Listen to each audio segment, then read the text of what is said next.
The day they said my daughter might never walk again was the day I stopped being a nice guy.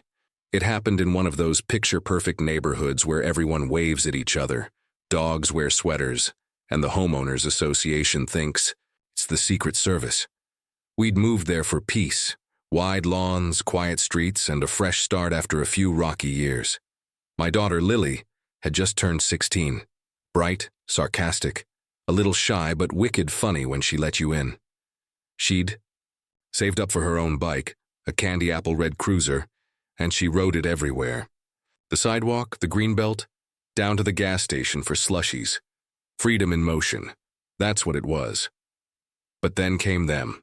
Two men in tactical vests, dark sunglasses, and radios strapped to their chests like they were storming a compound, instead of monitoring mailbox paint colors. They weren't real cops, just self-appointed HOA safety officers with too much time and zero training. I'd chuckled the first time I saw them, but I wasn't laughing when I got the call. From the ER, Lily had been tackled off her bike. Spinal trauma, multiple surgeries, weeks of rehab, and all because she fit the description of someone seen going 2 miles over the limit on a scooter. These guys didn't even report to anyone. No oversight. No consequences. Until now. Because what they didn't know was that I'm the warden of the regional jail. And 2 months later, I watched both of them walk through my intake doors in orange jumpsuits. Not a badge or clipboard in sight.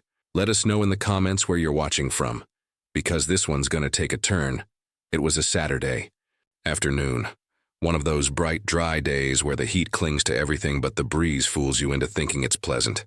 Lily had just left the house, earbuds in, singing along to some indie band I'd never heard of, riding that bike like it was stitched to her soul. 20 minutes later, I was on my porch with a sweet tea when the screaming started. At first, I thought it was kids roughhousing. Then I heard the thud, that sick, meaty, hollow sound of a body hitting the pavement. I dropped the glass, bolted. My wife was already ahead of me, barefoot, crying, sprinting toward the greenbelt. I'll never forget the image that burned into me when I rounded the corner. My daughter lying twisted on the sidewalk, her legs wrong, her face pale, a red scrape across her cheekbone and blood pooling beneath her shoulder. And standing over, her gaki were 2 middle-aged men with matching vests that read HOA Patrol. One of them had his knee on her lower back, this was some damn action movie, and the other was holding a walkie-talkie that gave him authority. "What the hell are you doing?" I screamed, shoving the man off her. She resisted. One of them muttered, that explained anything. We warned her to stop, she didn't comply. "She's a kid," I shouted. "You tackled a kid off a bicycle." They just stood there, puffed up like mall cops in a Marvel fantasy. My wife was on her knees, holding Lily's hand, whispering over and over, "It's okay, baby, it's okay, we're here." But it wasn't okay. Her eyes were fluttering, her breathing shallow. The paramedics arrived 10 minutes later, and while they loaded Lily onto the stretcher, I stared those 2 men down and made a promise I intended to keep. I didn't sleep that night. None of us did. The hospital kept Lily for emergency surgery, spinal stabilization. The doctor said it was incomplete, meaning there was hope, but no guarantees. My wife curled into the vinyl couch like a ghost of herself. I paced. I couldn't sit, couldn't breathe. The rage in my chest burned hot, white, and focused. The next morning, after the doctor gave us a few precious inches of hope, I drove home, not to rest, but to find answers. When I pulled into the driveway, I saw them.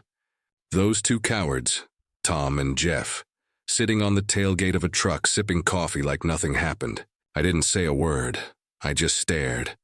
And when Tom stood up and started to speak, I stepped in close. "You lay another hand on anyone in this neighborhood," I said, quiet and steady.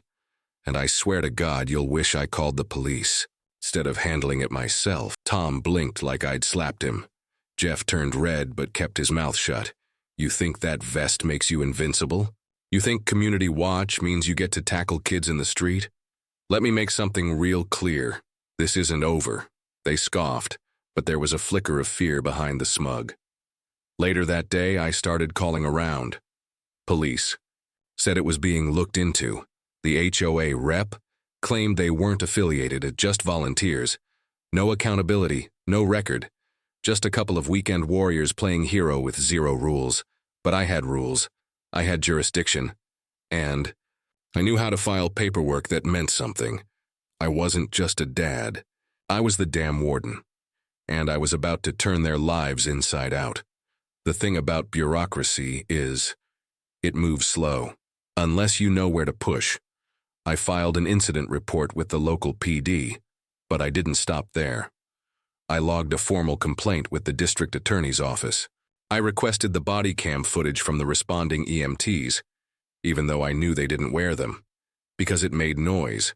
It showed intent, and noise gets attention. Meanwhile, Lily was transferred to a recovery center. Her spinal swelling had gone down slightly, and the doctors were optimistic, but cautious. She couldn't feel her toes yet. She couldn't sit up on her own.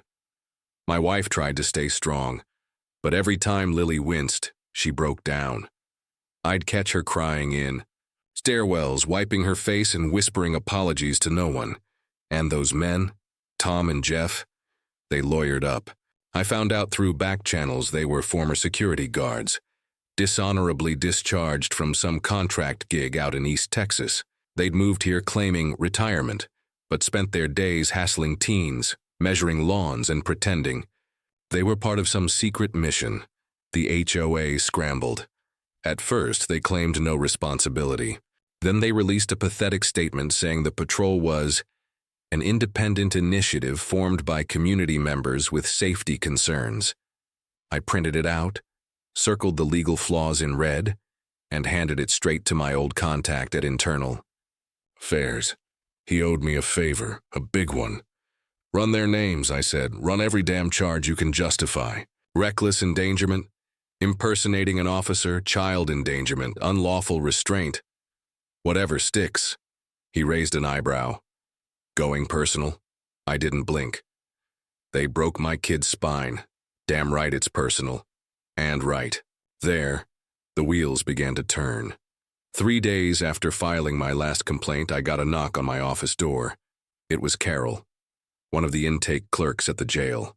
Quiet, efficient, always kept her head down. She stepped in, shut the door, and slid a folder across my desk without saying a word. "What's this?" I asked.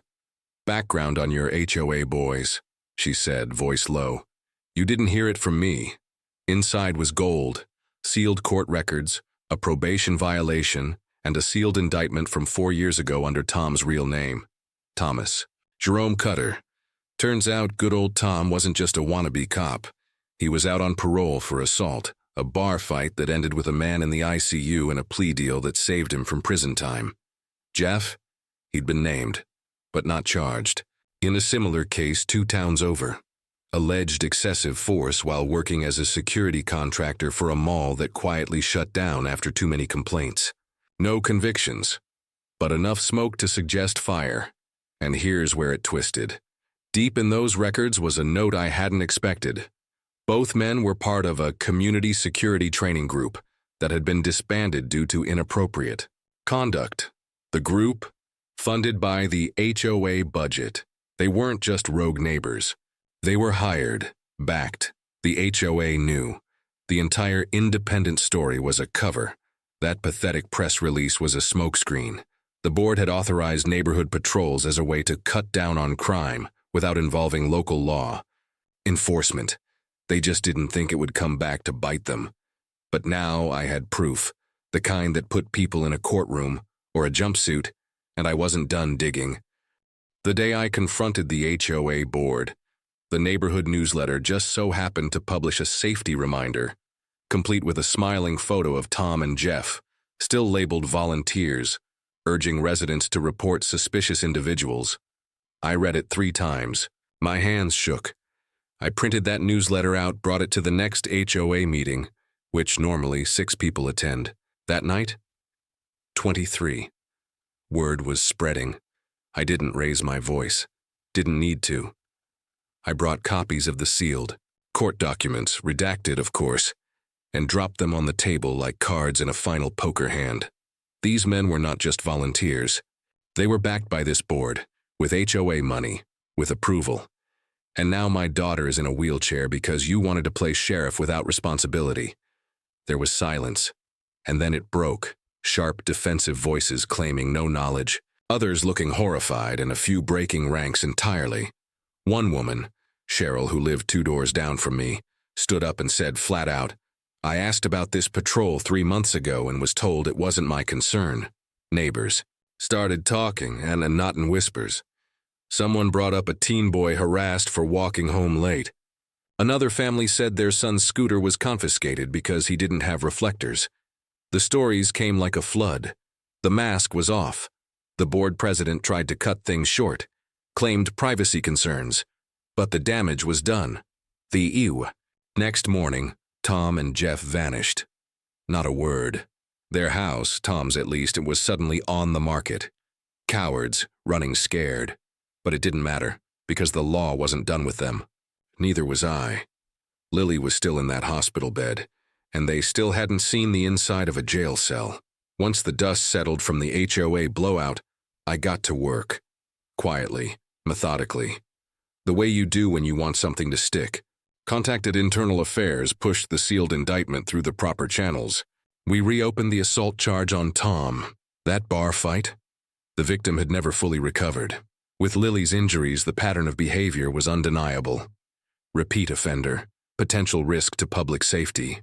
It was enough to secure a warrant. Meanwhile, I kept my distance publicly, played it calm, civil. But behind the scenes, I met with Lily's doctor, got a written statement about the nature of her injury, the placement of the fracture, the probable cause, the long-term effects. Then I met with a detective who owed me a favor from back in the academy. He took one look at the file and said, "I'll make sure this doesn't disappear." I contacted the local DA next, scheduled a meeting, showed them everything. Police reports, medical files, HOA records, and the golden nugget, a copy of the HOA's internal budget sheet, leaked anonymously, listing Community Enforcement Initiative, $4,000. It wasn't itemized, but it was enough to raise eyebrows. By the end of that week, Tom was arrested in the parking lot of a hardware store. Jeff got picked up the next morning. They were both charged with felony assault, child endangerment, and impersonating a law enforcement officer. No more vests, no more coffee tailgates, and guess where they landed my jail, my building, my staff? I didn't make a scene, didn't gloat, but when I walked past their cell and no vest, no clipboard, just orange jumpsuits and cheap sandals, stopped. "You remember my daughter?" I asked. Tom didn't look up. I do. The holding block was always cold, purposefully. Makes people uncomfortable, keeps them on edge. When I stepped inside, both men were already behind the glass. Tom on the bench, elbows on his knees, staring at the floor. Jeff paced, twitchy, nervous energy with nowhere to go. Neither of them looked up when I entered. But the air shifted, like a storm had settled over them. "I'm not here to threaten you," I said, voice calm. "Not here to scream or demand anything." Jeff scoffed, a weak, jittery sound. "You've already made your point, man." I stepped closer to the glass. "No, I haven't. Not yet." I held up a file, thick, stamped. My daughter's medical records, her x-rays, her prognosis. Every pin and plate keeping her upright. Every hour she'll spend relearning how to walk, if she ever does. "You didn't just tackle someone," I said. "You broke a child. You changed her life and you lied about it." Tom finally raised his head. His eyes weren't hard anymore, just hollow. He knew something was coming and there wasn't a damn thing he could do to stop it. I talked to the DA this morning, I continued. "They're stacking the charges, maximum sentencing, no plea deal." "And the HOA board?" "They're next. Civil suits. Misuse of funds. Negligent hiring." Tom swallowed hard. "You don't have to do this." "Don't." I leaned in, eyes level. "Because you sure as hell didn't have to do what you did. You had a choice, you made it, and now so have I." I walked out before they could answer. Let the weight sit. Let the silence eat at them. Because the real punishment wasn't just the cell. It was knowing I'd made them answer for what they did. News travels fast in a small town, especially when it's ugly. Word about the arrests hit the neighborhood like a thunderclap. First, it was whispers. Then it was Facebook groups. Then it was the HOA president resigning for personal reasons, followed by 3 board members stepping down within a week. No one wanted to be the face of the scandal now that it had a body count, even if Lily had survived. We came home from the hospital on a Friday. Lily couldn't walk yet, but she could feel her toes, and that, the doctors said, was a miracle. She hated the chair, called it the prison on wheels, but she didn't cry. Not once. She cracked jokes, rolled her eyes, and when she caught me watching her a little too long, she said, "Dad, stop looking at me like I'm breakable." But that's the thing, she had broken, and she was still stronger than anyone I knew. That weekend, the neighbors brought food, cards. A few even offered to help cover legal fees, which I declined, but it meant something. People who'd stayed silent before were starting to speak. One woman came up to me at the grocery store and said her son had quit riding his bike because those guys made him nervous. Another man told me he'd been fined for parking his truck too aggressively, and now realized it was just another scare tactic. The new interim HOA issued a full apology, offered to pay part of Lily's medical costs. We let them, not out of mercy, but because it was money they'd raised on lies and I wasn't about to let them keep it. But none of that made the nightmare stop. For Lily. Or for me. Want the last chapter? Point 10 is the resolution. A month passed. Then, another. Lily's progress was slow, painful, but steady. She'd moved from the chair to parallel bars, her fingers gripping tight, knuckles white, sweat on her brow. But every time she took a step, the whole damn world shifted. Not because it was miraculous, but because she made it hers, on her own terms. 1 foot. Then the next. She asked me once, "Do you think they're sorry?" I paused. "I think they're scared. I think they're humiliated, but sorry?" I shook my head. That's harder to come by. Tom and Jeff pled out eventually. No trial, no cameras. Just cold concrete sentences, 5 years each, with a mandatory rehab program for impulse control and authority delusion. The judge called it a cautionary tale of misplaced power. I called it a damn start. And the jail? I never saw them again, moved to a different facility. Conflict of interest. Probably for the best. I didn't want revenge, I just wanted them gone. The HOA held a public forum, something they'd never done before. Full transparency, they said. New policies. No more volunteer enforcement. Everything goes through actual law enforcement now. Imagine that. Lily wheeled herself up to that mic in the middle of the town hall, back straight, hair braided tight. And when she spoke, the room fell to pin-drop silence. My name is Lily. I'm 16. I was tackled by 2 grown men while riding my bike. I spent 8 weeks learning how to sit up again, and I still can't dance. She smiled, just a little. But I'm here. And I'm not afraid of any of you. Applause didn't erupt. It swelled, like something finally cracked open. And me? I stood in the back, arms crossed, heart full. Justice didn't fix her spine, but it gave her back her voice, and for the first time since that horrible day, I felt peace.